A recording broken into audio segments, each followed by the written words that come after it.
విచిత్ర వీరుడు ఉదయగిరి మహారాజు. పూర్వకాలంలో ఉదయగిరి అనే చిన్న రాజ్యం ఉండేది. ఇది పర్వతాల మధ్యలో నదుల తీరంలో విస్తరించి ఉండేది. రాజు ధీరసింహుడు, ధర్మవంతుడు, పరాక్రమవంతుడు. అతనికి ఓ కుమారుడు ఉండేవాడు. అతని పేరు విచిత్రుడు. పుట్టినప్పటి నుంచి విచిత్రుడు అసాధారణంగా ఉండేవాడు.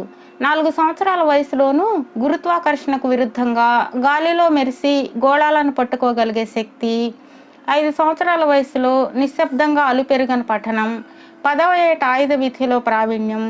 ప్రజలు ఆయనను విచిత్ర వీరుడు అని పిలవడం ప్రారంభించారు. ఒక రాత్రి విచిత్రుడు తన నిద్రలో ఓ భయంకర కలను చూశాడు. ఆ కలలో ఓ మహాదుష్టుడు మాయాపటలంతో భూలోకాన్ని ఏలుతున్నాడు. ప్రజలు బాధపడుతున్నారు, దేవతలు ఏడుస్తున్నారు. ఆ కళ చివరికి ఓ శబ్దం వినిపించింది. విచిత్ర, నీవు భూలోకాన్ని రక్షించడానికి జన్మించావు. నీ యాత్ర మొదలుపెట్టు.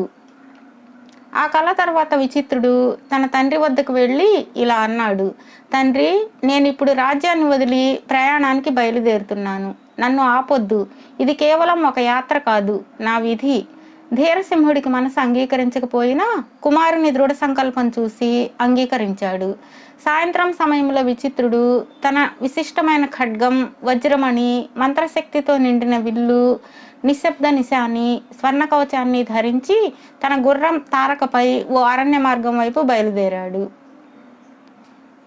తామ్రగిరి అనే ఊరిని అధికారం చేయడం ఓ మాయారాజు ప్రయత్నిస్తున్నాడు. అతని పేరు కృత్యసేనుడు. ఆ ఊర్లో ప్రతి పౌర్ణమికి ఒక బాలుణ్ణి బలిగా ఇస్తూ మంత్రబలం పెంచుకుంటూ ఉన్నాడు. విచిత్రుడు ఆ ఊరికి చేరినప్పుడు ప్రజలు భయంతో గడగడలాడుతున్నారు.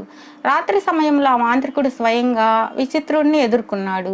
అతను గాలిలో లేచిపోయి మంత్రాలతో విద్యుత్ లాంటి మాయాశక్తులు సంధించసాగాడు.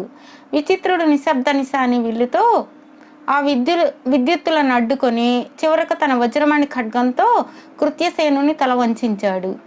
ఆ ఊరి ప్రజల ఆనందంతో నృత్యాలు చేశారు. ఒక వృద్ధ బ్రాహ్మణుడు విచిత్రుడికి ఒక రహస్యాన్ని చెప్పాడు. అలిపురి గిరుల గర్భంలో అనల విశ్వి అనే శక్తివంతమైన శూలం ఉన్నది. దాన్ని పొందిన వాడికి అగ్ని అదుపులో ఉంటుంది. విచిత్రుడు అలిపురి గిరులకు బయలుదేరాడు. మార్గ మధ్యంలో అతనికి ఓ శిలాఫలకం కనిపించింది. ఇక్కడికి ఎవరూ రాకూడదు, రక్తపిపాసి బంధరాక్షసులు సంచరిస్తున్నారు. విచిత్రుడు ఏమాత్రం వెనుకడుగు వేయలేదు. అర్ధరాత్రి సమయంలో ఆ రాక్షసులు 3 తలలతో 7 చేతులతో విచిత్రుడిని చుట్టుముట్టారు. ఆయన వజ్రమణి ప్రయోజనం లేకపోయింది, ఎందుకంటే వాళ్ళు మాయా శరీరాలు కలవారు. విచిత్రుడు జ్ఞానం ప్రయోగించాడు. ఒక చిన్న మంత్రాన్ని జపిస్తూ నేలపై చక్రాన్ని గీసి ఆ బంధరాక్షసుల్ని ఆ చక్రంలోకి లాక్కున్నాడు. ఆ చక్రం ఒక మాయా కుంభంగా మారి వారిని లోపల బంధించి పొగలా పారేసింది. దీంతో ఆయన శూలాన్ని పొందాడు, అనల విశ్వి. ఈ ఆయుధంతో ఆయనకు అగ్నిశక్తి వచ్చేసింది. ఇకపై ఆయన చేతిలో శబ్దం లేనిదే అగ్ని ప్రళయం జరగగలదు. ఆ తర్వాత విచిత్రుడు పింగళ రాజ్యంలోకి ప్రవేశించాడు.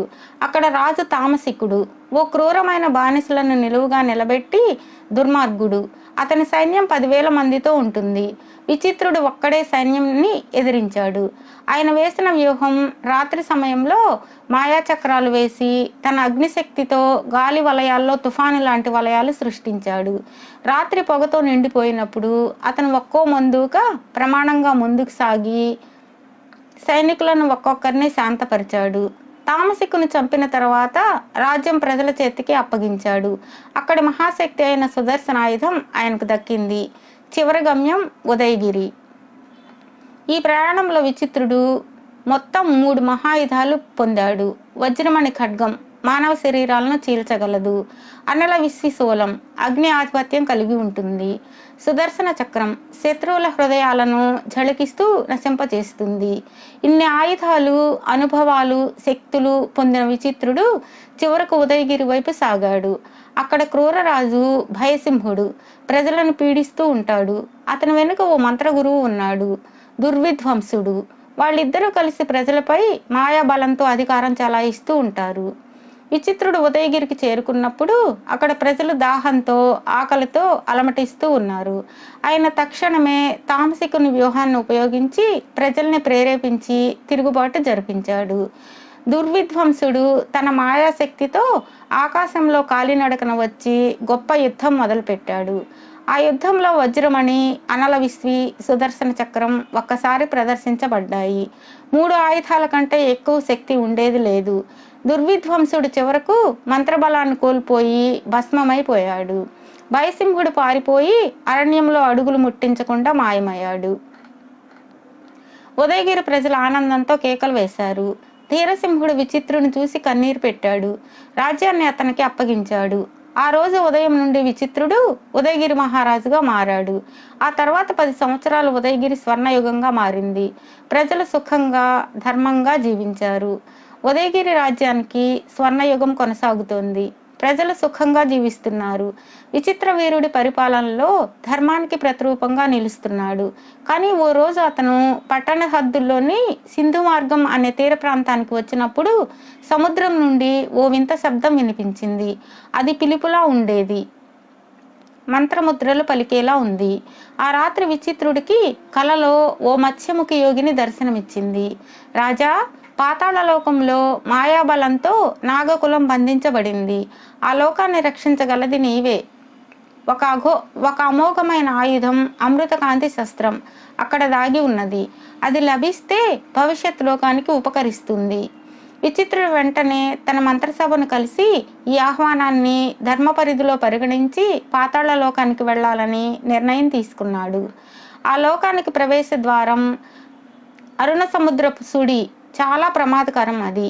కానీ ధైర్యం, జ్ఞానం, మాయాశక్తులు కలిగిన వాడికే అది తెరవబడుతుంది. పాతాళలోక ప్రవేశం. విచిత్రుడు మాంత్రికుని సహాయంతో ఒక మంత్రతంత్ర శరభ పక్షిని ఆహ్వానించి సముద్రపు లోతుల్లోకి ప్రయాణమయ్యాడు. సాగరపు గర్భంలోకి దిగుతూ ఉండగా ఒక్కసారిగా చుట్టూ పగుళ్ళు తెరిచినట్లు అయ్యాయి. సముద్రం లోపల ఇంకో లోకం. అక్కడ సింహాలు కాక మత్స్యరూప రాక్షసులు సంచరిస్తూ ఉన్నారు. నీలికాంతి ముత్యాల వెలుగు ప్రసరిస్తూ ఉన్నది. పాతాళ లోకానికి ప్రవేశించిన వెంటనే విచిత్రుడు ఒక మత్స్య రాక్షసుల గుంపుతో ఎదురయ్యాడు. వారి నాయకుడు కుర్మవక్ష అనేవి నీటి తంత్ర విద్య గల రాక్షసుడు. అతను విచిత్రుడిని వెంటనే బంధించే ప్రయత్నం చేశాడు. కానీ విచిత్రుడు తన మాయాశక్తి కిరీటాన్ని ధరించి నీటి మార్గాల మధ్యలోనే తపోముద్రలు వేసి జలతారకం అనే మంత్రాన్ని జపించి ఆ రాక్షసులను తొలగించేశాడు. నాగలోకం, బంధితులు. పాతాళ లోకంలో ఇంకొక విభాగం నాగలోకం. ఇక్కడ నాగకులం నివసిస్తూ ఉంటుంది. కానీ ఇప్పుడు వారు ఓ క్రూర మంత్రగురువైన దుర్మేష తంత్రికుడి చేతిలో బంధించబడ్డారు. ఆయన వినాశనకరమైన పాముబంధ తంత్ర వలన నాగులు బానిసలుగా మారిపోయారు. విచిత్రుడు ఆ లోకానికి చేరుకుంటే అద్భుతమైన నీలి మందిరాలు, సాగర నీలపు నాగినులు బాధతో అతన్ని చూశారు. ఒక వృద్ధ నాగరాజు వాసుకి మహాత్ముడు విచిత్రుణ్ణి ఇలా పలికాడు. మహారాజా, నీకోసం మేము వర్షాలుగా వేచి ఉన్నాం. ఈ తంత్రబంధాలను ఛేదించగలదంటే ఒక్క నీ వజ్రమణి ఖడ్గమే. దుర్మేఘ తంత్రకుడు తన మాయాగాలిలో తేలుతూ విచిత్రుడికి ఒక సవాలు విసిరాడు. నీ శరీరాన్ని నాశనం చేయకపోతే నీ ఆత్మను బంధిస్తాను. ఆ యుద్ధం పాతాళ గర్భంలో జరిగిన అతి ఘోరమైన తంత్ర విద్యా యుద్ధం. విచిత్రుడు తన మాయాశక్తి కిరీటంతో తంత్రచక్రాన్ని అడ్డుకొని చివరకు వజ్రమణితో తాంత్రికుని అస్థికాంతి కవచాన్ని ఛేదించి అతన్ని ధ్వంసం చేశాడు. నాగులు విముక్తులయ్యారు. వాసుకి మహాత్ముడు ఆనందంతో విచిత్రుడికి పాతాళలోకపు రహస్య గుహకు దారి చూపించాడు. అమృతకాంతి శస్త్రం ఆఖరి పరీక్ష. గుహలోకి ప్రవేశించిన విచిత్రుడు గాఢమైన చీకటిలో నడుస్తూ చివరకు ఒక ప్రాచీన తామ్రవేదాన్ని చేరుకున్నాడు. అక్కడ శబ్దం లేని వాతావరణం. కానీ వేదము ముక్తంగా ఇలా పలికింది. ఈ శస్త్రాన్ని పొందాలంటే నీ చీకటి భాగాన్ని గెలవాలి.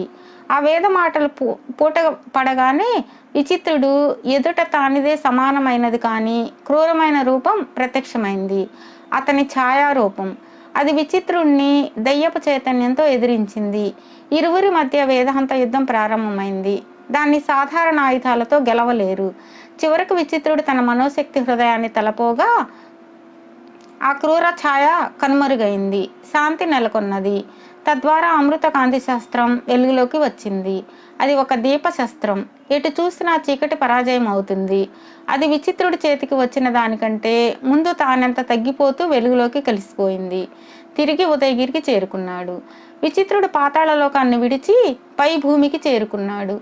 ఆయన వెంట వాసుకి నాగరాజు, మత్స్యయోగిని ఉండగా ప్రజలు ఆనందంతో భక్తి సంతోషాలతో స్వాగతించారు. ఉదయగిరి ప్రగతి కొనసాగింది. పాతాళ మిత్రుల సహకారంతో సాగరాల్లో కూడా కాపాడే సామర్థ్యం ఆయనకు వచ్చేసింది. అమృత కాంతి శస్త్రం ఇప్పుడు ఉదయగిరి రాజభవనం నడుమ వెలుగులా వెలుగుతోంది. అది ఒక తేజో స్వరూపం. ధర్మానికి శరణ్యమై చీకటికి ఏ చోటికి వచ్చినా అది పారిపోతుంది.